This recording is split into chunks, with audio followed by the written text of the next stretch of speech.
حضور آپ حضرت صالح علیہ السلام کے زمانے کے بارے میں ہمیں کچھ بتا سکتے، اور جو ایک اونٹنی جو ان کے ساتھ ذکر فرمائی گئی؟ حضرت صالح کا اصل واقعہ یہ ہے کہ حضرت صالح ایک اونٹنی پر سوار ہو کر تو تبلیغ کے لیے باہر جایا کرتے تھے.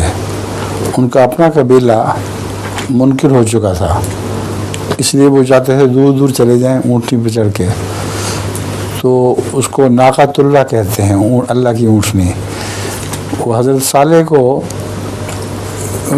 روکنے کی خاطر ان کی قوم نے سازش کی اور اونٹنی کی کونچیں کاٹ دیں، جس کی وجہ سے وہ بیکار ہو کے گر پڑی.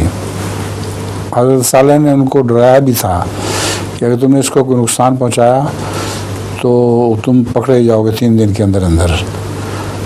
تو انہوں نے پھر بھی جرأت کی، اور اس کے بعد حضرت صالح اس جگہ کو چھوڑ کے چلے گئے، اور آپ کے ساتھی جو ایمان لائے تھے، اور وہ جو اونٹنی تھی وہ تو خیر مر گئی وہیں بیچاری. تو اس کا قوم پہ ایک ایسا عذاب آیا کہ ملیا میٹ ہو گئے، وہ ان کا کوئی نشان باقی نہیں رہا.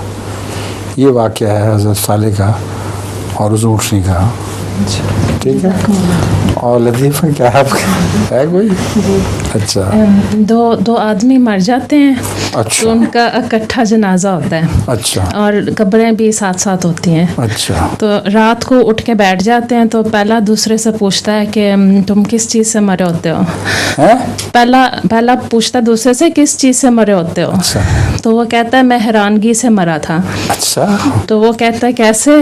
تو کہتا ہے میں جب گھر جاتا ہوں تو میری بیوی کی آواز آتی کسی سے بات کرتے ہوئے، تو میں دیکھتا ہوں کہ کہیں کوئی ہے کہ نہیں، تو ملا نہیں، تو میں مر گیا نا حیرانگی سے. اچھا. تو دوسرا پوچھتا ہے کہ اگر تم فریج میں دیکھتے تو نہ میں سردی سے نہ مرتا اور نہ تم حیرانگی سے مرتے. اچھا.